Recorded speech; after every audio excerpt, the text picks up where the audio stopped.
بسم الله الرحمن الرحيم، والصلاة والسلام على نبينا محمد وعلى آله وصحبه أجمعين. السلام عليكم ورحمة الله وبركاته. إن الحمد لله نحمده ونستعينه ونستغفره ونتوب إليه ونعوذ بالله من شرور أنفسنا ومن سيئات أعمالنا. من يهده الله فلا مضل له ومن يضلل فلا هادي له. أشهد أن لا إله إلا الله وحده لا شريك له وأشهد أن محمدا عبده ورسوله صلوات الله وسلامه عليه نبينا وحبيبنا محمد صلى الله عليه وعلى آله وصحبه وسلم. قال الله تعالى في كتابه الكريم: يا أيها الذين آمنوا اتقوا الله حق تقاته ولا تموتن إلا وأنتم مسلمون. أما بعد، معاشر المسلمين والمسلمات rahimani wa rahimakumullah. Alhamdulillah, kita bersyukur kepada Allah Rabbul Izzati wal Jalalah yang telah memberikan berbagai macam nikmat dan karunia kepada diri kita, sehingga pada kesempatan yang berbahagia ini Allah Subhanahu wa taala masih memperkenankan kita untuk duduk bermajlis ilmu, untuk duduk di salah satu tempat yang mulia di atas muka bumi ini, bahkan tempat termulia di atas muka bumi ini. Tidak lain tidak bukan dengan niat untuk menjalankan salah satu kewajiban yang Allah wajibkan kepada diri kita, yaitu salat maghrib secara berjamaah. Kemudian melanjutkan dengan talabul ilmi syar'i, kewajiban selanjutnya menuntut ilmu syar'i, yang itu tidak lain tidak bukan akan mengantarkan kita ke surga Allah tabaraka wa taala. Rasul sallallahu alaihi wasallam bersabda, "Man salaka tariqan yaltamisu fihi ilma, sahalallahu lahu tariqan ilal jannah." Barang siapa yang menempuh satu jalan, di mana dalam jalan tersebut dia mengeluarkan upaya untuk bisa menuntut ilmu syar'i, maka Allah azza wa jalla akan mudahkan jalannya menuju ke surga. Allahu akbar. Jalan ke surga, ikhwan, jalan yang semua orang dambakan insyaallah, jalan yang semua orang harapkan menuju jalan itu sampai ke jalan surga tersebut. Dan kita sedang berada di jalan tersebut, ikhwan. Karena para penuntut ilmu syar'i, Allah tabaraka wa taala memberikan berbagai macam keutamaan yang sangat luar biasa. Begitu juga Nabi sallallahu alaihi wasallam menyebutkan dengan keutamaan yang sangat luar biasa. Marhaban bi talibil ilm. Selamat datang wahai penuntut ilmu. Selamat datang wahai penuntut ilmu, menuntut ilmu Allah tabaraka wa taala. Yang dengan menuntut ilmu tersebut kita akan bisa mendapatkan kebaikan dunia apalagi nanti akhirat. Salat dan salam semoga tercurah kepada Rasulullah sallallahu alaihi wasallam, nabi akhir zaman, nabi yang telah membawa kita dari zaman kejahiliahan, dari zaman kebodohan, dari zaman keterasingan akan ilmu, menuju zaman yang terang benderang akan ilmu syar'i, itu zaman as-sunnah.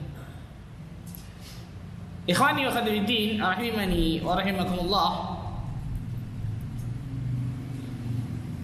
Rukun Islam yang pertama tidak lain tidak bukan dalam mengucapkan syahadatain, mengucapkan dua kalimat syahadat, yang itu menjadi syarat mutlak seseorang ketika ingin masuk dalam Islam.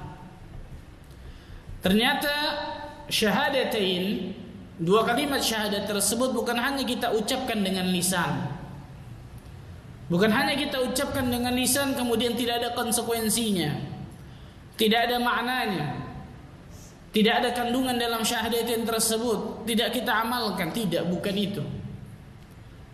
Tidak lain tidak bukan kewajiban kita kepada syahadatain, dua kalimat syahadat tersebut, yaitu berilmu tentang syahadatain tersebut, berilmu tentang makna syahadatain, kemudian mengamalkan isi dari syahadatain tersebut. Dan insyaallah taala pada kesempatan yang berbahagia ini kita akan bahas satu syahadat disebut syahadatain, dua kalimat syahadat. Kenapa? Karena ada dua syahadat di situ, syahadatullah wa syahadatul rasul.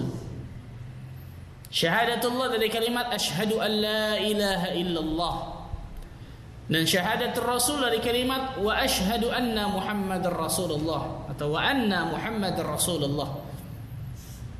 Dan insyaallah taala kita akan bahas pada kesempatan yang berbahagia ini, yaitu kalimat pertama tentang syahadatullah. Yang ini menjadi pokok bagi setiap muslim dan muslimah, menjadi kewajiban bagi setiap muslim dan muslimah untuk benar-benar berilmu, memahami tentang syahadatullah tersebut, kemudian dia mengamalkan dalam kehidupannya sehari-hari dan mendakwahkan paling tidak kepada anak dan istrinya, keluarganya. Subhanallah. Syahadatullah, asyhadu an la ilaha illallah, kewajiban bagi setiap muslim dan muslimah ketika dia ingin mendapatkan kematian yang husnul khatimah, maka kewajiban bagi dirinya untuk berilmu tentang syahadat tersebut. Rasul sallallahu alaihi wasallam bersabda dalam hadis yang sahih yang diriwayatkan Imam Al-Bukhari dan juga lainnya, "Man kana akhiru kalamihi min ad-dunya la ilaha illallah dakhala al-jannah." Barang siapa yang akhir perkataannya di dunia dapat mengucapkan la ilaha illallah, maka dia pasti akan masuk surga. Gampang berarti ya, ikhwan. La ilaha illallah, sakaratul maut, masuk surga. Gampang susah? Ada seorang perawat bekerja di rumah sakit selama 30 tahun lamanya. Bercerita kepada salah seorang ustaz, saya bekerja di rumah sakit 30 tahun lamanya. Dan saya melihat orang di depan mata kepala saya yang meninggal itu banyak macam-macam bentuknya, macam-macam jenisnya. Yang saya lihat dalam 30 tahun tersebut kurang lebih, orang yang di depan mata kepala saya kemudian mengucapkan la ilaha illallah kemudian meninggal hanya 3 orang. Berapa? 30 tahun 3 orang, bayangkan nih kan. Allahu akbar. Ternyata bukan hanya apa? Bukan sesuatu yang mudah. Banyak orang mengatakan, oh gampang, la ilaha illallah meninggal selesai. Bukan itu. Allah Azza wa Jalla yang berikan kemudahan, ya ikhwan. Yuthabbitullahu alladhina amanu bil qawli tsabiti fil hayati dunya wa fil akhirah. Allah Azza wa Jalla meneguhkan orang-orang yang beriman dengan perkataan yang teguh di dunia dan di akhirat. Di antara tafsir dari ayat ini, Allah Azza wa Jalla memudahkan bagi orang tersebut ketika di dunia, di ujung sakaratul mautnya dia dapat mengucapkan la ilaha illallah sebelum meninggal. Dan ini mauhibah ilahiyah. Ini pemberian Allah tabaraka wa ta'ala yang tidak diberikan kepada setiap makhluknya. Enggak semua orang, enggak semua manusia Allah berikan ini. Ada satu cerita dari seorang syekh yang diberikan hadiah oleh muridnya seekor burung beo. Burung beo tersebut ketika masuk ke dalam rumah syekh tersebut tidak diajarkan kecuali satu kata. Apa itu? La ilaha illallah. Dan kita tahu bersama burung beo yuqallid sahibahu, mengikuti apa? Orang yang mengajarkannya, betul ya? Mengikuti orang yang mengajarkannya. Maka burung beo itu selalu membaca la ilaha illallah, la ilaha illallah, la ilaha illallah terus. Burung beo. Sampai satu hari ketika syekh tersebut pulang dari perjalanan safarnya sampai ke rumahnya, ketika dia buka rumahnya, burung beonya sedang diterkam oleh kucing dan sudah hampir mati sudah. Sekarat. Burung beo itu meronta-ronta luar biasa, berteriak-teriak sampai mati. Syekh itu menangis ketika burung beo itu mati. Tiba-tiba murid yang memberikan burung beo itu gak lama datang ternyata. Melihat syekhnya tersebut, gurunya tersebut menangis.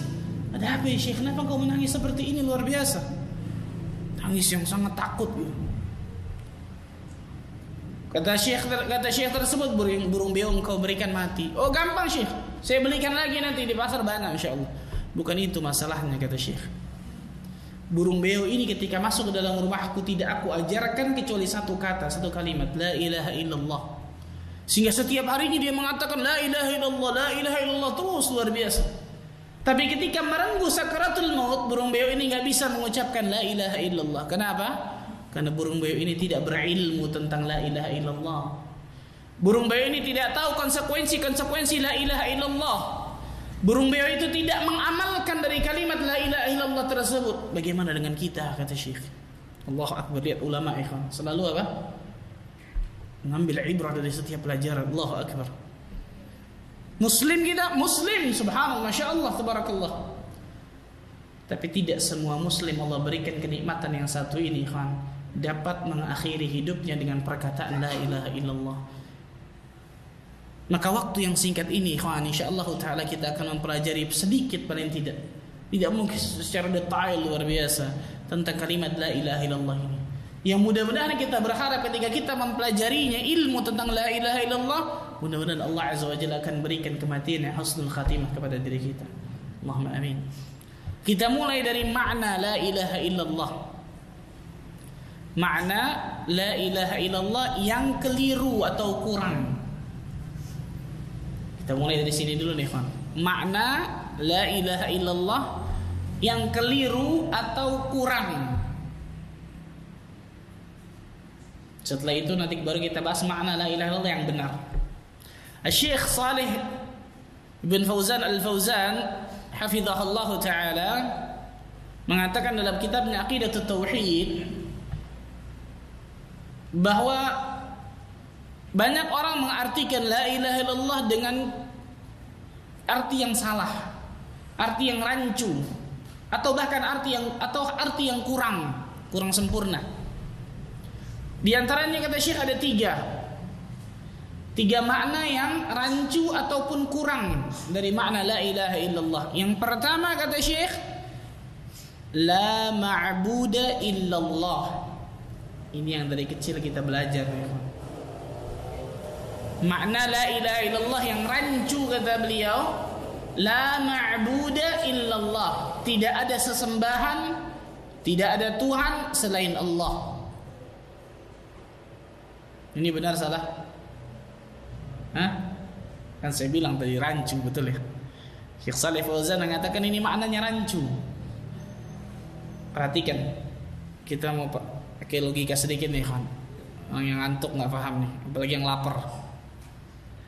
Kalau kita artikan kata Syekh Shalih Fauzan, kalau kita artikan la ilaha illallah dengan la ma'buda illallah, tidak ada sesembahan selain Allah, tidak ada Tuhan selain Allah, berarti setiap Tuhan yang disembah manusia benar atau salah namanya siapa? Allah. Benar salah berarti? Benar atau salah maknanya? Benar atau salah? Jangan ngedumau tuh. Ulangi kalau Anda bilang. Betul ya? Ini kalau ngantuk hilang nih, hilang nih. Perhatikan baik. La ilaha illallah kata Syekh Shalih Fauzan, makna yang rancu la ma'buda illallah. Tidak ada sesembahan, tidak ada Tuhan selain apa? Allah.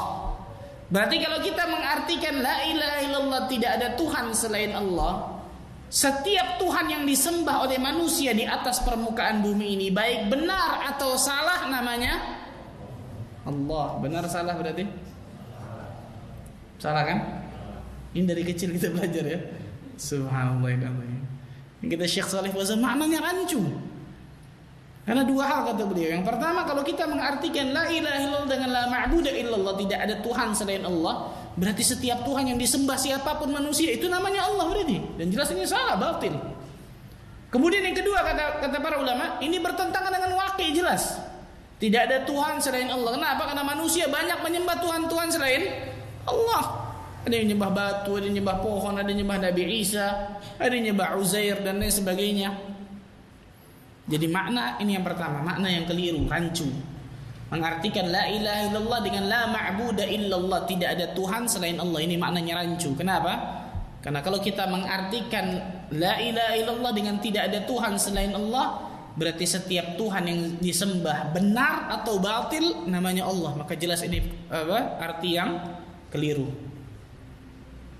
Yang kedua, makna yang kurang. Yang kedua dan yang ketiga maknanya kurang. Apa itu? Memaknai la ilaha illallah dengan la khaliqa illallah. Tidak ada pencipta melainkan Allah. Tidak ada pencipta selain Allah. Saya mau tanya dulu, maknanya benar atau salah ini? Hah? Tidak ada yang menciptakan kecuali Allah gitu, benar atau salah? Kurang, Masya Allah. Kan saya ngomong tadi kurang betul nih. Tidak ada yang menciptakan, tidak ada yang bisa menciptakan kecuali Allah. Maknanya pada hakikatnya ini benar maksudnya. Tapi jika mengartikan la ilaha illallah dengan la khaliqa illallah, ini ada yang kurang. Kenapa? Karena di sini baru mengimani tentang tauhid rububiyah saja. Baru mengimani tentang tauhid rububiyah. Apa itu tauhid rububiyah? Mengesahkan Allah dalam perbuatan Allah. Allah yang menciptakan, Allah yang mengatur alam semesta, Allah yang menguasai, Allah yang memiliki, Allah yang memberikan rizki. Kafir Quraisy juga meyakini ini. Kafir Quraisy meyakini Allah yang ciptakan langit dan bumi, Allah yang ciptakan diri mereka, Allah yang berikan rizki. Kafir Quraisy mengaku ini. Ini yang Syekh Shalih Fauzan katakan ketika mengartikan la ilaha illallah dengan la khaliqa illallah, kurang, ada yang kurang dari makna tersebut. Maknanya benar, tidak ada yang bisa mencipta kecuali Allah, itu benar pada hakikatnya. Tapi tidak bisa memaknai la ilaha illallah dengan la khaliqa illallah. Nah, kalau hanya sebatas ini, kafir Quraisy berarti muslim. Karena mereka meyakini Allah yang ciptakan mereka. Yang terdalil dalam surah Luqman. Surah 31 ayat 25, wala in sa'altahum man khalaqas samawati wal arda la yaqulunna Allah. Jika engkau tanyakan kepada mereka ya Muhammad, siapa yang ciptakan langit dan bumi, mereka pasti akan jawab Allah. Dalam surah Az-Zukhruf surah 43 ayat 78, wala in sa'altahum man khalaqahum la yaqulunna Allah. Kalau engkau tanyakan kepada mereka ya Muhammad, siapa yang ciptakan diri mereka, mereka pasti akan jawab Allah. Dalam surat Yunus surah 10 ayat 31, qul, katakan ya Muhammad, may yarzuqukum minas sama'i wal ard. Siapa yang memberikan rezeki kepada kalian dari langit dan dari bumi? Amma yamliku sam'a wal absar. Siapa yang memiliki pendengaran dan penglihatan? Wa may yukhrijal hayya minal mayyit wa yukhrijal mayyita minal hayy. Siapa yang bisa menghidupkan yang mati, mematikan yang hidup? Wa may yudabbirul amr. Siapa yang bisa mengatur segala urusan? Fasayaqulun Allah. Maka mereka pasti akan jawab Allah. Faqul afala tattaqun. Katakan kepada mereka, kenapa kalian tidak bertakwa kepada Allah? Lihat, kafir Quraisy meyakini Allah yang berikan rezeki. Kafir Quraisy meyakini Allah yang mematikan, menghidupkan, mengatur segala sesuatu. Betul ya? Jadi kafir Quraisy meyakini tentang tidak ada yang bisa mencipta, tidak ada yang bisa mengatur alam semesta, tidak ada yang bisa menguasai alam semesta, memberikan rezeki kecuali Allah. Mereka meyakini ini. Tapi mereka jatuh dalam tauhid uluhiyah atau ubudiyah. Ifradullah ta'ala bil ibadah, mengesahkan Allah dalam beribadah kepada Allah. Nah, jatuh di sini. Mereka beribadah kepada Allah, mereka beribadah pula kepada 360 berhala yang ada di sekitar Ka'bah. Maka disebut apa? Musyrik. Kafir Quraisy. Makna yang ketiga yang kurang juga dari la ilaha illallah, la hakimiyata illallah. La hakimiyata illallah. Tidak ada hakim, penguasa. Tidak ada hakim, penguasa, memberi syariat kecuali Allah. Makna ini benar. Tapi jika mengartikan la ilaha illallah dengan ini saja, baru beriman tentang tauhid asma wa sifat saja. Baru beriman tentang tauhid asma wa sifat saja, bahwa Allah azza wa jalla maha penguasa, hakim, memberi syariat dan lain sebagainya. Ada orang meyakini tentang tauhid asma wa sifat Allah, tapi masih berdoa kepada selain Allah. Apa namanya? Syirik, musyrik, betul ya? Nah, jadi tidak bisa mengartikan la ilaha illallah dengan la hakimiyata illallah pula. Tidak ada hakim, tidak ada penguasa, tidak ada pemberi syariat kecuali Allah azza wa jalla. Maknanya benar, tapi mengartikan la ilaha illallah dengan ini ada yang kurang. Kalau begitu apa makna la ilaha illallah yang tepat? Para ulama mengatakan la ma'budu bihaqqin illallah. Kalau tadi yang pertama, la ma'buda illallah, tidak ada Tuhan selain Allah, tidak ada sesembahan selain Allah. Ditambahkan di tengahnya bihaqqin, tidak ada sesembahan yang berhak diibadahi dengan benar melainkan Allah. Berarti sesembahan selain Allah pasti batil. Sesembahan selain Allah pasti salah. La ma'buda bihaqqin illallah. Tidak ada Tuhan, tidak ada sesembahan yang berhak diibadahi dengan benar melainkan Allah tabaraka wa ta'ala. Itu makna yang benar dari kalimat la ilaha illallah. La ma'buda bihaqqin illallah. Tidak ada Tuhan, tidak ada ilah, tidak ada sesembahan yang berhak diibadahi dengan benar melainkan Allah tabaraka wa ta'ala. Itu makna dari kalimat la ilaha illallah, dan juga makna yang salah ataupun yang benar. Setelah seseorang mengetahui tentang makna yang salah ataupun yang benar dari la ilaha illallah, maka dia pun harus tahu tentang rukun la ilaha illallah. Rukun Islam ada berapa, ikhwan? Rukun Islam ada berapa? Ini saya ngelihat satu video, ya Allah, miris melihatnya di YouTube. Ketika seseorang membuat satu video bertanya kepada anak-anak SMP dan juga SMA tentang rukun Islam ada berapa, rukun iman ada berapa, sebutkan. Hampir dari mereka nggak bisa jawab. Ya Allah karim, subhanallah. Bagaimana pendidikan agama di negara kita ini, ikhwan? Rukun Islam ada berapa? Bingung. Belum disuruh nyebutin, ikhwan. Ada berapa? Bingung. Rukun iman ada berapa? Bingung. Apalagi disuruh nyebutin. Wah, kacau balau. Di sini insya Allah enggak, natanya faham ini rukun Islam, rukun iman ada berapa, insya Allah faham. Ada berapa rukun Islam, ya kan? 5. Masya Allah, pintar semua ini, insya Allah. Perhatikan, syahadatain yang pertama, betul ya? Mengucapkan 5 syahadat. Yang kedua salat, puasa, zakat, kemudian saum mana saum? Oh, puasa, saum, haji. Syahadatain, salat, puasa, zakat, haji. 5. Yang kedua sampai yang kelima, salat, puasa, zakat, haji. Salat ada syarat sah salat enggak? Ada rukun salat enggak? Ada pembatal salat enggak, ikhwan? Puasa, ada rukun puasa, syarat sah puasa, pembatal puasa, betul? Zakat, ada rukun zakat, syarat sah zakat, pembatal zakat, betul? Haji, rukun haji. Bulan haji sekarang. Syarat sah haji ada? Pembatal haji ada? Ada. Yang pertama syahadatain. Ada rukunnya enggak, ya? Ada syaratnya enggak? Ada pembatalnya enggak? Apa mungkin yang kedua, ketiga, keempat, kelima ada rukunnya, ada syarat sahnya, ada pembatalnya? Yang pertama malah enggak ada. Yang pertama menentukan, ikhwan. Kalau orang sholat, masya Allah, puasa, zakat, haji yang nggak mungkin ya kalau orang kafir dia. Tapi dia tidak mengucapkan syahadat, berarti nggak sholatnya, puasanya, zakatnya? Nggak berarti, betul ya? Yang pertama ini seperti angka 1 kata para ulama, kedua, ketiga, keempat, kelima seperti angka 0.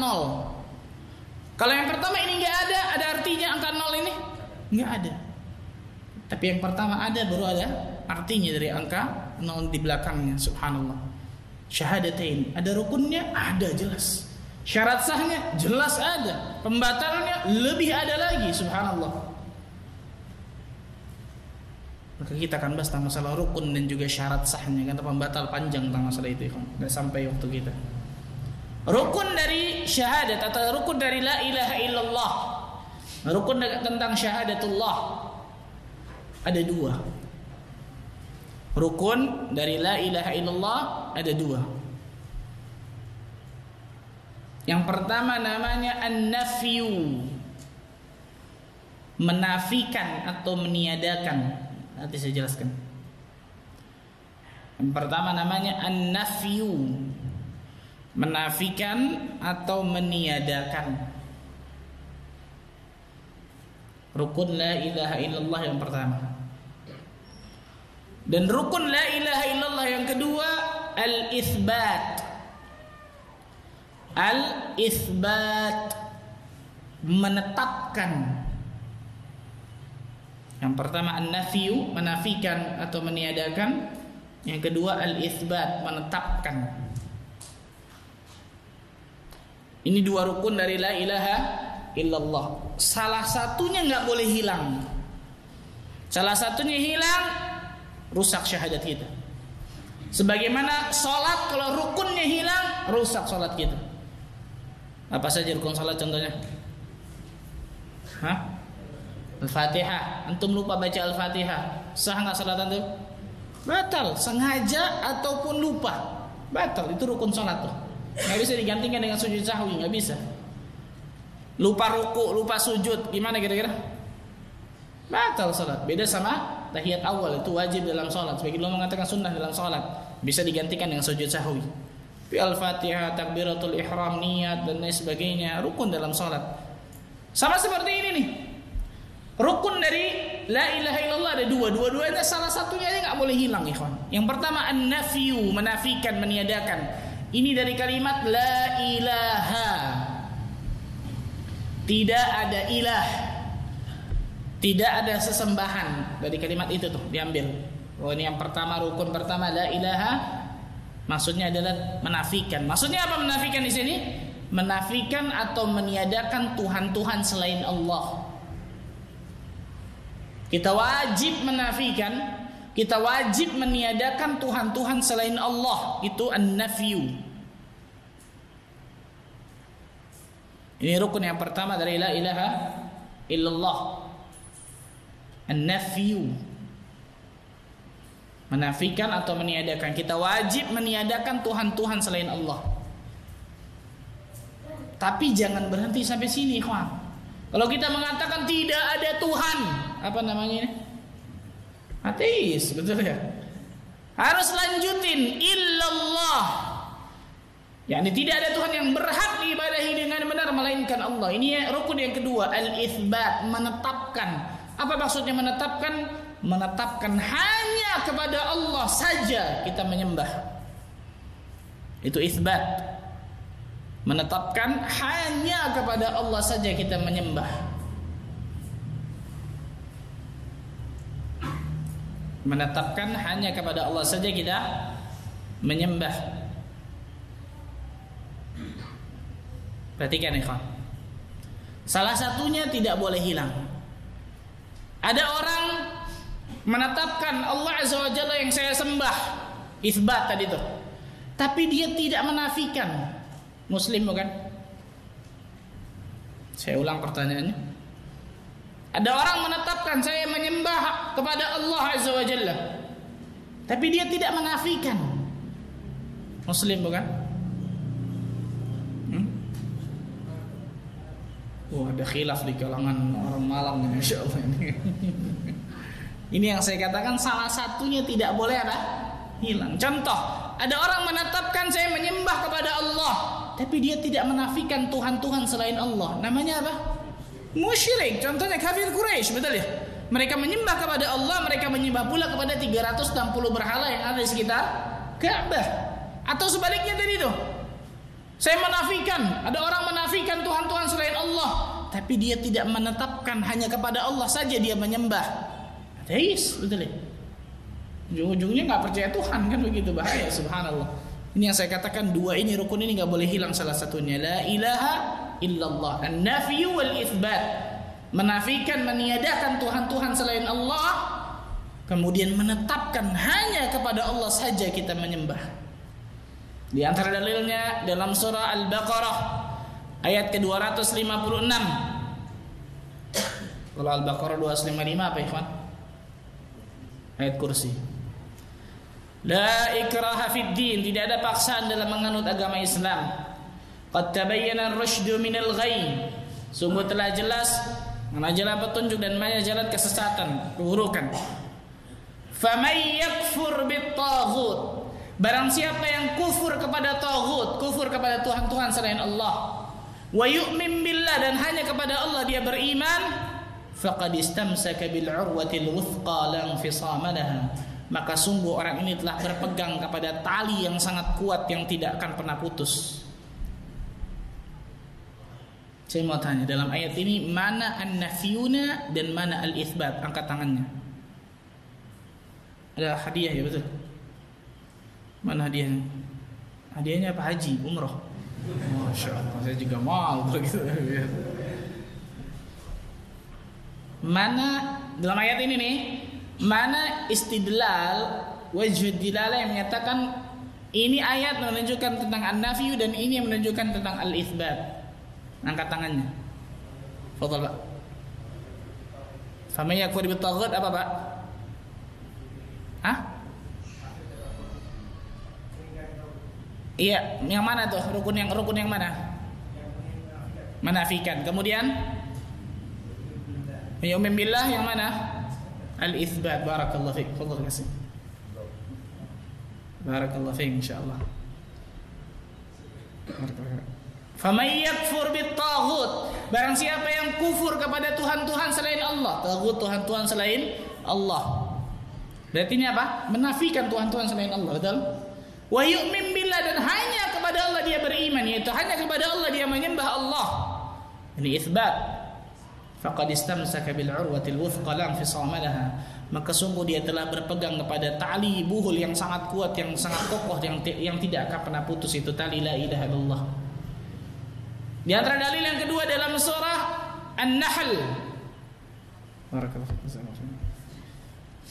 Dalam surah An-Nahl surah 16 ayat 36. Walaqad ba'atsna fi kulli ummatin rasulan an i'budullaha wajtanibut taghut. Dan sungguh kami telah mengutus kepada setiap umat. Perhatikan ikhwan, ini kata-katanya nakirah umum. Kami, kata Allah, telah mengutus kepada setiap umat. Dalam sebuah hadis yang sahih dari Imam Hakim dan juga yang lainnya, Allah Azza wa Jalla mengutus para nabi ke atas muka bumi ini ada berapa? Angkat tangan. Fadhal. La. Fadhal. 124.000 nabi. Barakallahu fiik. Ini kurang-kurangin 40.000 ya kan, Masya Allah. Itu udah pas jangan ini. Ada 124.000 nabi yang diutus Allah Azza wa Jalla ke atas muka bumi ini. Dari 124.000 tersebut ada berapa rasul? Angkat tangan. Fadhal. Hah? 25.000, banyak amat Mas, insyaallah. Hah? Rasul. 25 yang kita tahu. Angkat tangan. 300? Enggak, kurangi dikit satu. Ada dua riwayat Rasul 313 atau 315. Barakallahu fiik. Jadi dari 124.000 nabi ada 313 atau 315 karena Rasul riwayatnya ada dua. 313 atau 315 Rasul. Nabi 124.000 nabi. Semuanya agamanya satu, tauhid, Islam. Ini dalil ini. An-Nahl 36. Sungguh kami telah mengutus kepada setiap umat rasulan. Apa tugas mereka? Hendaklah mereka menyampaikan kepada umat-umat mereka an i'budullah, sembahlah hanya kepada Allah. Wajtanibut taghut, dan jauhilah taghut, jauhilah sesembahan selain Allah tabaraka wa taala. Berarti agama Nabi Musa apa? Hah? Jawabnya jangan ragu kan. Belum takut salah. Islam, betul. Agama Nabi Isa apa? Islam, subhanallah. Agama Nabi Yaqub apa? Islam, jelas. Dari Nabi Adam sampai Nabi Muhammad, penutupnya para nabi alaihi wassalatu wassalam, mereka semua agamanya satu, tauhid. Rasulullah sallallahu alaihi wasallam mengatakan apa? Al-anbiya ikhwatun li'allat wa dinuhum wahid. Para nabi itu bersaudara, beda ibu. Ayahnya siapa maksudnya? Abul Anbiya, Nabi Ibrahim alaihissalam. Bersaudara tapi beda ibu. Wa dinuhum wahid, dan agama mereka satu, kata Rasul sallallahu alaihi wasallam. Apa itu? Islam, tauhidullah, mentauhidkan Allah azza wa jalla. Hanifiyah, hanif. Nah, dari 124.000 nabi, 313 atau 315 rasul, misi dakwahnya utamanya ini nih. Syariatnya berbeda-beda. Syariatnya apa? Berbeda-beda. Syariat Nabi Daud dengan Nabi Muhammad beda, syariat Nabi Isa dengan Nabi Musa beda, dan lain sebagainya. Tapi akidahnya satu, manhaj tentang masalah ini satu, tauhidullah. mengesahkan Allah Azza wa Jalla. Lihat, Allah mengatakan ani'budullah, menyembah hanya kepada Allah. Ini rukun yang mana? Rukun yang mana ini? Itsbat, menetapkan hanya kepada Allah. Wajtanibut taghut, dan menjauhi apa? Taghut, menjauhi sesembahan selain Allah. Rukun yang mana ini? Yang pertama an-nafyu. Lihat, dua ini tidak boleh hilang, an-nafyu wal itsbat. Ini rukun dari la ilaha illallah. Maka lihat dalam kehidupan kita, ikhwan, subhanallah, terkadang ketika kita di dalam kehidupan dua ini terkadang subhanallah hilang ini, subhanallah. Berapa banyak orang di atas muka bumi ini ternyata dia menyembah Allah, menyembah juga kepada selain Allah. Enggak Pak Ustaz, saya enggak sujud kepada kuburan kok. Iya, tapi antum meminta kepada kuburan, kan begitu? Meminta kepada ahli kubur tersebut, padahal ahli kubur tersebut butuh doa kita. Bukan minta kita didoakan, subhanallah, selesai, habis dia di atas muka bumi ini. Dia yang butuh doa kita. Dia yang butuh apa? Doa kita. Dan lain sebagainya, subhanallahil-azim. Berapa banyak kesyirikan yang luar biasa sangat menjamur di negara kita ini, ikhwan. Diperlukan dakwah dengan lemah lembut, dengan sabar, terus menerus. Maka itu dengan insyaallah taala Allah Azza wa Jalla akan berikan baldatun thayyibatun rabbun ghafur bagi negara kita, mudah-mudahan.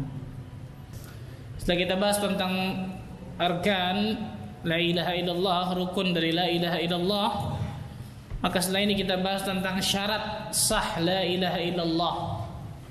Sebagaimana salat, puasa, zakat, haji ada syarat sahnya. Jika ingin ibadah-ibadah tersebut diterima oleh Allah tabaraka wa taala, maka la ilaha illallah pun ada syarat sahnya. Dan para ulama mengatakan syarat sah la ilaha illallah ada 7. Sebagian ulama mengatakan ada 8. Tapi yang paling masyhur adalah 7 dari syarat la ilaha illallah. Al-Imam Wahab bin Munabbih mengatakan kunci surga adalah la ilaha illallah. Sebagaimana hadis Nabi sallallahu alaihi wasallam, iftahul jannah la ilaha illallah. Kunci surga adalah la ilaha illallah. Lakin kullu miftah lahu asnan. Akan tetapi kata beliau, setiap kunci itu mempunyai gerigi. Antum lihat kunci pasti apa? Ada gerigi dari kunci tersebut. Barang siapa yang datang dengan gerigi yang benar, membawa kunci yang benar, maka dia akan membuka pintu surga tersebut. Tapi barang siapa yang datang dengan gerigi yang salah, ketika dia ingin membuka pintu tersebut ternyata salah dalam membukanya, enggak bisa membukanya. Gerigi tersebut, kata Wahab bin Munabbih, tidak lain tidak bukan adalah syarat sah dari la ilaha illallah yang ada 7 tersebut. Apa saja syarat sah la ilaha illallah tersebut? Yang pertama al-ilmu. Ilmu. Ini syarat sah yang pertama dari kalimat tauhid, kalimat la ilaha illallah adalah ilmu. Maksudnya kewajiban bagi setiap muslim dan muslimah untuk berilmu tentang kalimat la ilaha illallah. Enggak boleh bodoh, enggak boleh jahil dengan kalimat itu, tentang konsekuensi dari kalimat la ilaha illallah. Wajib dia berilmu tentang kalimat tauhid. Allah tabaraka wa taala berfirman, dan tadi dibacakan oleh imam 2 ayat ini, 2 surah ini. Dalam surah Muhammad ayat ke-19, fa'lam annahu la ilaha illallah wastaghfir li dhanbik. Fa'lam biasa diartikan maka ketahuilah. I'lam dari kalimat alima. I'lamu yang artinya berilmu, mengetahui. Fa'lam fi'il amr di situ, i'lam. Kalimat fi'il amr menunjukkan apa? Kewajiban. Kalimat perintah menunjukkan kewajiban. Fa'lam maka berilmulah annahu la ilaha illallah, bahwa tidak ada Tuhan selain siapa? Salah. Nah, hati-hati banyak jebakan nih kawan. Bahwa tidak ada Tuhan yang berhak diibadahi dengan benar melainkan Allah. Wastaghfir li dzambi, kemudian minta ampunlah kalian kepada Tuhan kalian atas dosa-dosa kalian. Perhatikan ayat ini baik-baik. khitab utamanya dalam ayat ini ditujukan kepada Nabi Muhammad sallallahu alaihi wasallam. Fa'lam, satu, maka berilmulah wahai Muhammad tentang la ilaha illallah. Asy-Syaikh Al-Utsaimin, Shalih bin Abdullah Al-Utsaimin hafizahullah taala mengatakan dengan perkataan yang luar biasa. Beliau mengatakan, ta'ammalu ya ikhwan, coba renungi ayat ini baik-baik ya ikhwan. Anna Rasul sallallahu alaihi wasallam qad balagha ila manzilatil khullah, umira bit-tauhid, fa kaifa bina nahnu. Sesungguhnya Rasul sallallahu alaihi wasallam sudah mencapai derajat khullah, khalil. Hanya dua makhluk di jagat raya ini yang mencapai derajat ini, ikhwan.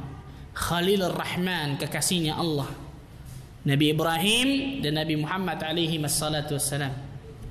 Dua makhluk ini saja, kita nggak mungkin sampai derajat itu, ikhwan. Kekasihnya Allah, Khalil. Di dalam bahasa Arab, Al-Imam Abu Ja'far At-Tahawi dalam kitabnya Aqidah Tahawiyah mengatakan ada 10 tingkatan dari kalimat yang disayangi, yang dicintai. Habib, Zamil dan lain sebagainya. Yang paling tinggi khullah atau Khalil. 10, ini hebatnya bahasa Arab, yang sastra luar biasa, Masya Allah. Nabi Muhammad SAW sudah mencapai derajat Khalilur Rahman. Umira bit tauhid, diperintahkan oleh Allah Azza wa Jalla masih belajar masalah tauhid dalam ayat ini, betul ya? Fa'lam annahu la ilaha illallah. Fa kaifa bina nahnu, bagaimana dengan kita? Yang derajat kita enggak mungkin sampai kepada Nabi Muhammad SAW seperti kekasihnya Allah, enggak mungkin sampai. Bukankah kita ternyata lebih wajib lagi belajar tentang masalah tauhid? Bukankah kita lebih wajib lagi belajar tentang masalah ilmu agama, terutama masalah syahadatain ini? Karena banyak orang di luar sana tauhid lagi, subhanallah. Mereka enggak tahu bagaimana agungnya ilmu tauhid, ikhwan. Mereka tidak tahu tentang masalah luar biasa besarnya dan agungnya tauhidullah. Sampai-sampai Allah Azza wa Jalla menurunkan seluruh nabi dan rasul, tujuan utamanya ini, tauhidullah. Kewajiban yang pertama bagi kalimat la ilaha illallah, wajib berilmu tentang kalimat itu. Karena itu kita belajar ilmu agama, terutama belajar tauhid, ikhwan, akidah yang benar sampai kita mati. Enggak ada cerita khatam tuh. Dalil kedua, Allah Azza wa Jalla berfirman di dalam surah Az-Zukhruf ayat 86. Dibacakan juga oleh Imam, masyaallah, barakallahu fihi, masyaallah. Illa man syahida bil haqqi wa hum ya'lamun. Di situ ada kata-kata potongan illa man syahida bil haqqi wa hum ya'lamun, kecuali orang-orang yang mengakui al-haq, mengakui kebenaran dan mereka berilmu, mereka mengetahui. Lihat. Mengetahui al-haq, kata para ulama tafsir di sini, mengetahui tentang la ilaha illallah. Mengetahui kalimat la ilaha illallah, kalimat tauhid. Wa hum ya'lamun, dan mereka berilmu tentang kalimat tauhid tersebut. Ini yang pertama, ikhwan. Syarat sah pertama dari kalimat tauhid, wajib berilmu dan tidak boleh bodoh dari kalimat tauhid tersebut. Rasul sallallahu alaihi wasallam bersabda dalam hadis yang sahih diriwayatkan Imam Al-Bukhari dan juga lainnya, "Man mata wa huwa ya'lamu annahu la ilaha illallah dakhala al-jannah." Barang siapa yang mati wa huwa ya'lam, dan dia berilmu, dia mengetahui bahwa tidak ada Tuhan yang berhak diibadahi dengan benar melainkan Allah, maka dia pasti masuk surga. Lihat ilmu. Dan syarat yang pertama ini, ikhwan, asas nih. Karena kalau syarat yang pertama ini nggak ada, tidak akan melahirkan syarat selanjutnya biasanya. Ilmu, ini pentingnya ilmu, ikhwan. Karena itu dalam Islam, agama kita ini sangat menjunjung tinggi ilmu, luar biasa. Sangat menjunjung tinggi ilmu. Begitu juga orang yang memiliki ilmu itu, bukan orang yang kaya raya, pangkat jabatannya tinggi dan lain sebagainya. Karena ternyata kebanyakan manusia lebih mau prioritaskan orang-orang seperti ini daripada orang yang berilmu. Islam sangat menjunjung tinggi ilmu dan orang yang berilmu, luar biasa. Lihat kata kita para ulama, fadlul ilmi wal ulama, keutamaan ilmu agama dan orang yang memiliki ilmu agama. Berapa banyak para ulama yang menulis kitab khusus tentang masalah itu. Ilmu, wajib seseorang berilmu tentang kalimat tauhid tersebut, kalimat la ilaha illallah. Yang kedua, Cepat saja. Al-yaqin. Ini yang saya katakan, syarat yang pertama biasa melahirkan syarat selanjutnya, yakin. Ketika orang sudah berilmu tentang kalimat tauhid, insyaallah taala akan timbul keyakinan dalam dirinya tentang kalimat tauhid tersebut. Yakin bahwa benar-benar tidak ada ilah yang berhak diibadahi melainkan Allah tabaraka wa taala. Yakin. Keyakinan yang menghilangkan keraguan. Sehingga setiap orang yang mengucapkan kalimat syahadat, yakni dengan apa yang dikandung oleh kalimat tersebut secara pasti, karena dia meyakini kalimat tauhid tersebut, yakin akan kalimat tauhid tersebut. Gak boleh ada keraguan ya ikhwan. Ketika kita beriman kepada Allah, ketika kita mengatakan la ilaha illallah, gak boleh ada keraguan sama sekali. Allah azza wa jalla mensifati di antara ciri-ciri orang-orang yang mukmin dan mukminah sejati dalam pandangan Allah dalam surah Al-Hujurat, surah 49 ayat ke-15.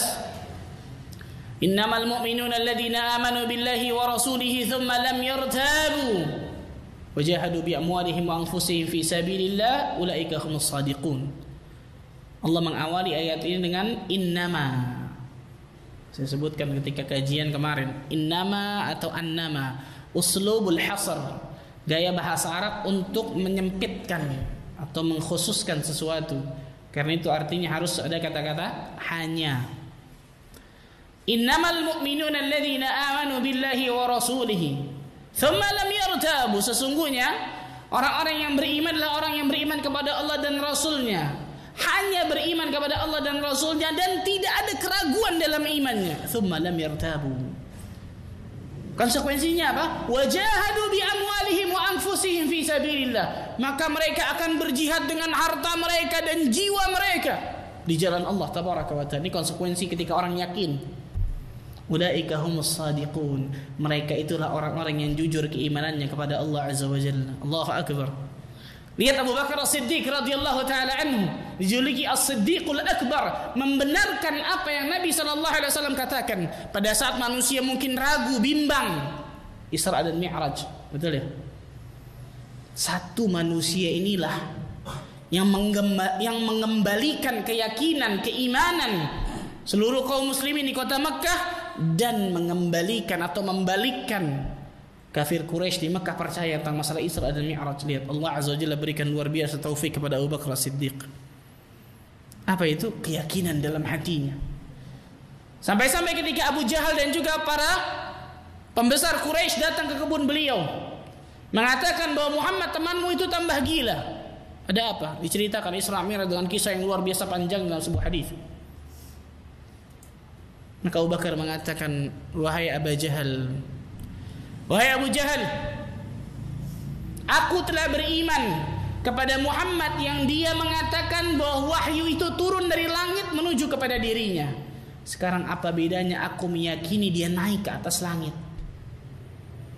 Wahai Abu Jahal, ketahuilah bahwa ketika di depan mataku ini ada tembok berwarna putih, tapi Muhammad sallallahu alaihi wasallam mengatakan hitam. Iya, tembok ini hitam. Aku akan mengatakan hitam, membutakan mata, aku mengatakan hitam. Bayangkan, di depan kita ada tembok putih nih, kita lihat putih, Rasul mengatakan enggak hitam. Oh iya, hitam Rasul. Makanya Abu Bakar Siddiq menjadi manusia terbaik setelah Nabi dan Rasul, menjadi manusia terbaik di umat ini setelah Nabi Muhammad sallallahu alaihi wasallam, di umat ini. Keyakinan, dan itu tidak mungkin timbul kecuali apa tadi? Ilmu yang benar, ilmu yaqin. Keyakinan yang timbul karena apa? Karena mempunyai ilmu. Karena itu Abdullah Ibn Mas'ud radhiyallahu anhu berdoa kepada Allah azza wa jalla, Allahumma zidna imanan wa yaqinan wa fiqhan. Ya Allah, tambahkan kepada diri kami keimanan, keyakinan dan juga pemahaman agama. Allahu akbar. Ini Ibnu Mas'ud, ikhwan, yang kita tahu luar biasa, jagoan tafsir para sahabat ini, di antara luar biasa, masya Allah keilmuannya, radhiyallahu anhu arda. Ibnu Mas'ud juga mengatakan al-yaqin al-imanu kullu wa sabru nisful iman. Keyakinan adalah iman secara keseluruhan dan sabar adalah setengah dari keimanan. Ini yang kedua, syarat sah kedua, wajib yakin akan kalimat tauhid, tidak boleh keraguan sedikit pun. Dan itu mengandung konsekuensi yang banyak pastinya, di antara Karena Allah mengatakan selanjutnya dalam ayat itu apa? Orang itu pasti akan berjihad dengan hartanya, jiwanya. Kenapa? Yakin bahwa kebenaran Al-Quran, yakin kebenaran Allah, yakin kebenaran Nabi Muhammad SAW, yakin kebenaran surga, yakin janji Allah Tabaraka wa Ta'ala, yakin. Nah ini yang kita lemah nih kawan, gak yakin. Betul ya? Ini yang kita lemah nih. Keyakinan kita ternyata kurang. Bisa jadi kenapa? Bisa jadi karena keilmuan kita kurang dan lain sebagainya. Yang ketiga, al-qabul, menerima kalimat tauhid. Enggak boleh menolak kalimat tauhid tersebut. Seperti ini dilakukan oleh kafir Quraisy. Mereka menolak kalimat tauhid tersebut. Allah Azza wa Jalla berfirman dalam surah As-Saffat ayat 35 dan 36. Innahum kanu idza qila lahum la ilaha illallah yastakbirun. Sesungguhnya mereka dahulu apabila dikatakan kepada mereka la ilaha illallah, katakan la ilaha illallah, yastakbirun, mereka bersifat sombong, angkuh, takabbur, menyombongkan diri. Wa yaquluna inna latariku alihatina li sya'irin majnun. Dan mereka mengatakan, apakah kami harus meninggalkan sesembahan kami karena penyair yang gila ini nih. Rasulullah SAW dikatakan penyair yang gila. Makanya jangan kaget ketika orang mengikuti sunnah, pasti banyak cap-capnya ikhwan dari manusia. Nabi Muhammad SAW yang dalilnya kita tahu bersama luar biasa, akhlaknya kita tahu bersama Masya Allah, dicap sama kafir Quraisy, penyair yang gila, apalagi itu tukang sihir dan lain sebagainya. Apalagi orang yang mengikuti sunnah Nabi SAW, biasa itu cap-cap seperti itu, subhanallah. Disebutkan oleh para ulama tentang masalah hal tersebut. Kewajiban bagi setiap muslim dan muslimah untuk menerima qabul, menerima kalimat tauhid tersebut dengan hati dan juga lisannya dan juga amal perbuatannya jelas. Yang keempat, al-inqiyad. Itu semua dalil kita bisa bacakan. Al-inqiyad, tunduk dan patuh. Tunduk atau patuh, taat atau patuh. Kewajiban patuh terhadap apa yang dikandung oleh kalimat tauhid tersebut dan tidak menyelisihinya. Allah Azza wa Jalla berfirman dalam surah Az-Zumar ayat ke-54, surah 39 ayat 54, wa anibu ila rabbikum wa aslimu lahu min qabli an ya'tiyakumul 'adzabu thumma la tunsarun. Dan kembalilah kalian kepada Tuhan kalian dan berserah dirilah kepadanya sebelum datang azab kepada kalian, kemudian kalian tidak bisa ditolong lagi. Ya, Allah mengatakan apa? Wa anibu ila rabbikum wa aslimu lahu. Kembalilah kalian kepada Tuhan kalian dan juga berserah dirilah kalian kepada Allah. Aslimu lahu. Lihat, Islam itu dari kata-kata ini, ikhwan. Adz-dzullu wal khudu' al-inqiyad. Berserah diri, nyerah, bukan nolak. Kalau nolak namanya rafidh. Islam ketika kita mengatakan saya muslim, maka kita wajib menyerah akan apa yang Allah dan Rasulnya perintahkan ataupun larang. Selesai sudah. Sami'na wa ta'na. Menyerah, inqiyad, tunduk, patuh, taat. Allah juga berfirman dalam surah An-Nisa 125, wa man ahsanu dinan mimman aslama wajhahu lillahi wa huwa muhsin wattaba'a millata Ibrahim hanifan wattakhadallahu Ibrahim khalila. Dan siapakah yang lebih baik agamanya dari orang yang ikhlas menyerahkan dirinya kepada Allah, sedang dia pun mengerjakan kebaikan dan ia mengikuti agama Nabi Ibrahim yang lurus, dan Allah Azza wa Jalla mengambil Ibrahim menjadi khalilnya, kesayangannya. Lihat, Allah mengatakan apa? Wa man ahsanu dinan mimman aslama wajhah. Dan siapakah yang lebih baik agamanya daripada orang yang menyerahkan dirinya kepada Allah, tunduk kepada Allah, taat kepada Allah, menyerah. Itu Islam, ya kawan. Di antara kandungan syarat dari la ilaha illallah, wajib tunduk dan patuh akan kalimat tersebut. Begitu juga konsekuensi yang terkandung dalam kalimat tauhid tersebut. Yang kelima, as-sidqu, jujur. Tidak boleh dusta ketika mengucapkan kalimat tauhid seperti yang dilakukan oleh orang-orang munafikin. Mereka enggak jujur dalam hati mereka. Lisan mereka mengucapkan la ilaha illallah, tapi ternyata hati mereka mendustai kalimat tersebut, bahkan mengkufuri, membenci Islam. Ini munafikin di zaman Madinah, munafik i'tiqadi. Keyakinannya, akidahnya munafik, kafir pada hakikatnya. Tapi menunjukkan keislaman, mengucapkan syahadat di depan Nabi sallallahu alaihi wasallam agar aman di kota Madinah dan bisa merusak Islam dari dalam, kata para ulama. Subhanallah. Munafik.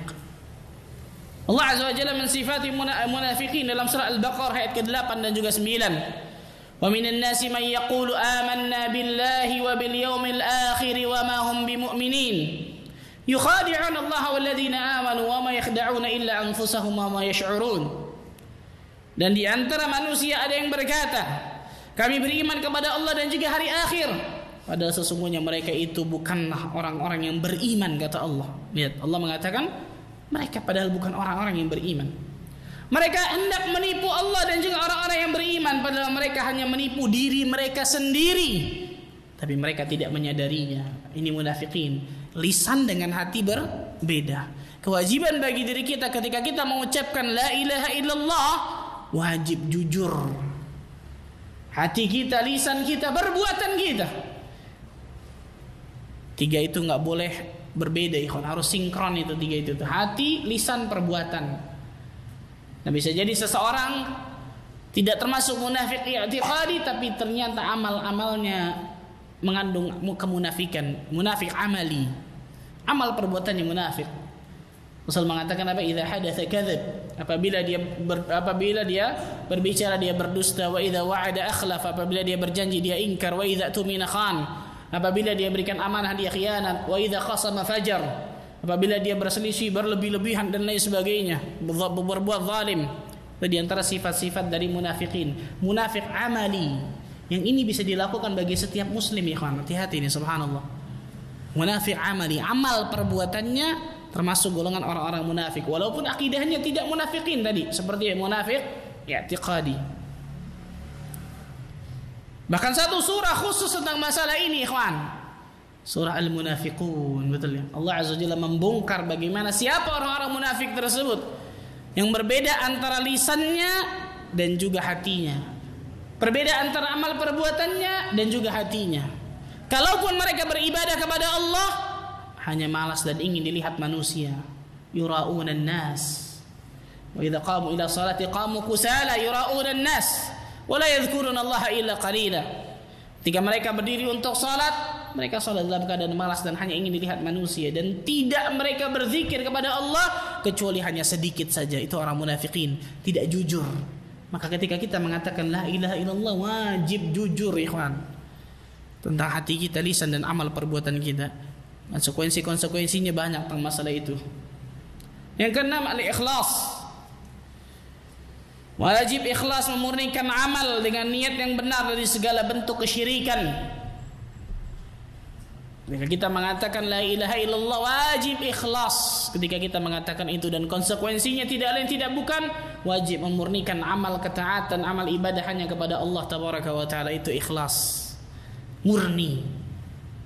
Allah Azza wa Jalla berfirman dalam surah Az-Zumar ayat ketiga, ala lillahi ad-dinul khalis, ketahuilah agama yang murni ini hanya kepunyaan Allah tabaraka wa taala.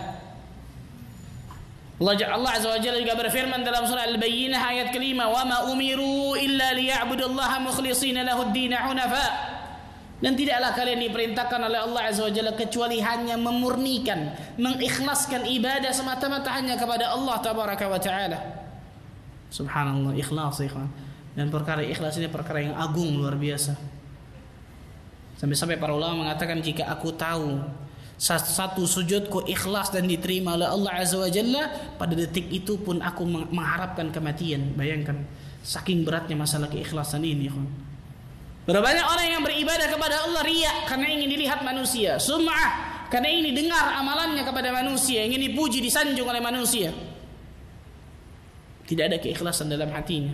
Seorang yang mengucapkan la ilaha illallah wajib ikhlas ketika mengucapkan kalimat tersebut. Begitu juga konsekuensinya, di antaranya tidak lain tidak bukan wajib ikhlas di dalam amal salehnya lillahi ta'ala. Dan ikhlas ini pekerjaan seumur hidup, ikhwan. Kadang lulus dan kadang tidak. Kadang ikhlas, kadang ternyata kita melenceng dari keikhlasan. Tapi terus berusaha agar Allah Azza wa Jalla selalu berikan keikhlasan kepada diri kita. Dan yang terakhir, Al-mahabbah, cinta. Wajib mencintai kalimat tauhid, tidak boleh membencinya sedikit pun. Wajib mencintai kalimat syahadat dan apa yang dituntut dan dikandungnya. Mencintai orang-orang yang mengamalkan kandungannya, mencintai orang yang teguh menjaga syarat-syaratnya, membenci pembatal kalimat tauhid. Allah Azza wa Jalla berfirman dalam surah Al-Baqarah ayat ke-165, "Wa minan nasi man yattakhidhu min dunillahi andada yuhibbunahum ka hubbillah walladzina amanu ashaddu hubban lillah." Dan di antara manusia, kata Allah, ada orang-orang yang menyembah tandingan-tandingan selain Allah. Mereka mencintainya sebagaimana mereka mencintai Allah. Dan ada pun orang-orang yang beriman, cinta mereka sangat besar kepada Allah Azza wa Jalla. Allahu Akbar. Cinta ini, ikhwan, al-mahabbah. Salah dalam menempatkan cinta bisa terjerumus kepada kesyirikan. Hati-hati ini, ikhwan, subhanallah. Syirkul mahabbah, syirik dalam cinta, hati-hati. Maka kewajiban bagi setiap muslim dan muslim mencintai kalimat tauhid, mencintai apapun yang terkandung dalam kalimat tauhid tersebut, mencintai orang-orang yang menegakkan kalimat tauhid, membenci orang-orang yang menjauhi kalimat tauhid, membenci segala perkara yang bisa membatalkan kalimat tauhid. Rasulullah sallallahu alaihi wasallam bersabda dalam hadis yang sahih diriwayatkan Imam Bukhari dan juga Muslim, "Thalathun man kunna fihi wajada bihinna halawatal iman." Ada 3 perkara yang ketika 3 perkara ini ada pada seseorang, maka dia akan mendapatkan manisnya iman, merasakan manisnya iman. Allahu Akbar. Apa saja itu? Yang pertama kata Rasul sallallahu alaihi wasallam, "An yakuna Allah wa rasuluhu ahabba ilaihi mimma siwahuma." Hendaklah Allah dan Rasulnya lebih dia cintai daripada selain keduanya. Allah dan Rasulnya paling atas, ya kawan. Maka kita pasti akan merasakan nikmatnya, kenikmatan manisnya iman tuh. Ketika kita menjadikan ridha Allah dan Rasulnya paling atas dari segala-galanya, ya kawan. Kemudian yang kedua kata Nabi sallallahu alaihi wasallam, "Wa an yuhibbul mar'a la yuhibbuhu illa lillah." Hendaklah dia mencintai seseorang tidak mencintai kecuali karena Allah. Mencintai seseorang karena Allah, membenci seorang pun karena Allah. Wa an yakraha an ya'uda fil kufr ba'da an anqadhahu Allah minhu kama yakrahu an yaqdhafa fin nar.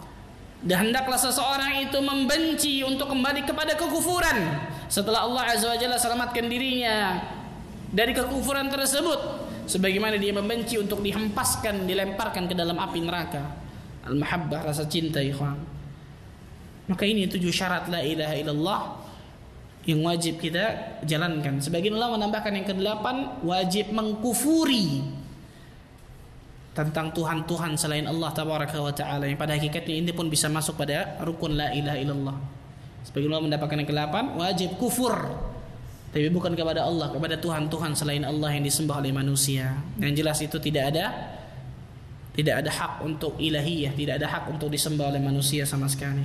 Wallahu ta'ala a'lamu bis-shawab. Itu secara ringkas dari pembahasan kalimat tauhid, syahadat. Yang mudah-mudahan dengan itu kita bisa menjadikan diri kita termasuk golongan hamba-hamba Allah yang mentauhidkan Allah secara murni, sehingga Allah Azza wa Jalla selalu bisa bimbing langkah kehidupan kita menuju siratal mustaqim, sehingga Allah Azza wa Jalla nantinya bisa wafatkan kita dalam keadaan husnul khatimah. Allah a'lam bissawab.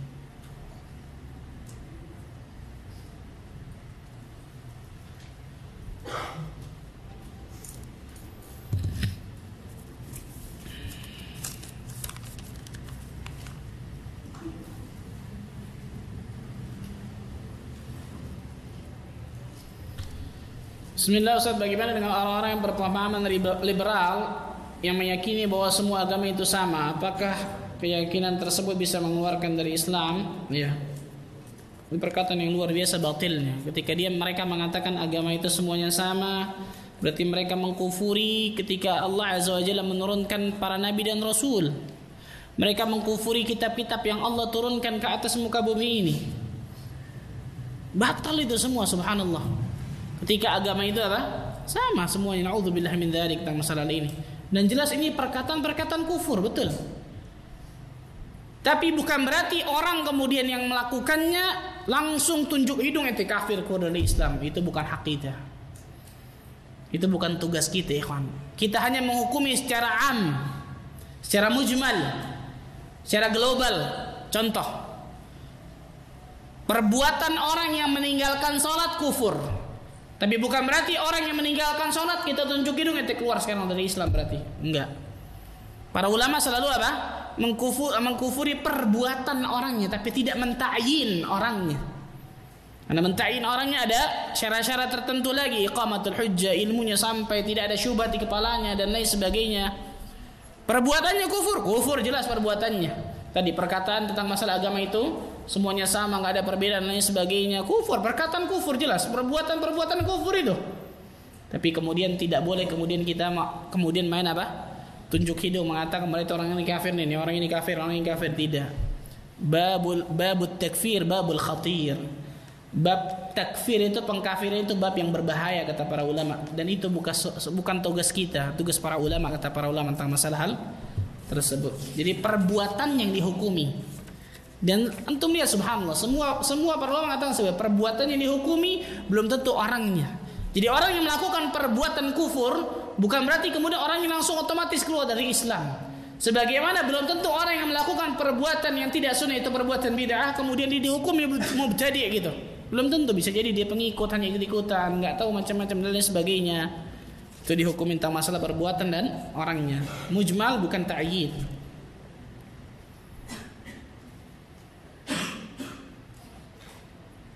So, sekarang lagi marah komunitas muslim yang suka makan babi. Siapa ini? Na'udzubillah min astaghfirullah wala haula wala quwwata.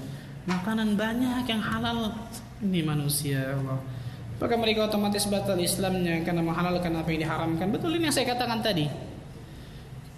Ketika mereka memakan seperti itu hanya karena hawa nafsunya, ini enak nih, ya saya tahu haram tapi ini enak, ini nggak kufur jelas. Tapi kalau mereka mengatakan enggak, ini halal nih, sama seperti mereka mengatakan sholat itu nggak wajib bagi saya, kufur ini jelas. Tapi sekali lagi ikhwan ya, tidak boleh kemudian kita tunjuk hidung mengatakan orang ini keluar kufur, keluar dari Islam. Tidak. Perbuatannya perbuatan kufur, perkataannya perkataan kufur. Tapi orangnya belum tentu, subhanallah. Bisa jadi dia dipaksa, bisa jadi dia tidak tahu, tidak sampai ilmunya, belum sampai iqamatul hujjah kepada dirinya. Bisa jadi ada syubhat di kepala orang tersebut dan lain sebagainya. Jadi bedakan antara perbuatan yang dihukumi kekufuran dan itu mujmal dengan mentakyin seseorang. Mentakyin orang itu bukan perbuatan atau berbuat, bukan tugas kita tapi tugas para ulama. Wallahu a'lam bissawab. Itu mungkin saya bisa sampaikan ikhwan ya. Mudah-mudahan Allah Azza wa Jalla berkahi pertemuan kita, dan mudah-mudahan Allah Azza wa Jalla jadikan dari kita termasuk golongan hamba-hamba Allah yang selalu mendapatkan hidayah taufik sampai Allah Azza wa Jalla wafatkan kita dalam keadaan husnul khatimah. Sebagaimana Allah Azza wa Jalla kumpulkan kita di masjid ini, mudah-mudahan juga Allah bisa kumpulkan kita nanti di surga Firdaus yang tanpa hisab dan tanpa azab. Wallahu taala a'lam bissawab. Mudah-mudahan Allah Azza wa Jalla pertemukan kita di waktu dan gelombang yang berbeda lagi nanti insyaallah taala. Subhanakallah bihamdika asyhadu an la ilaha illa anta astaghfiruka wa atubu ilaik. Wassalamu alaikum warahmatullahi wabarakatuh.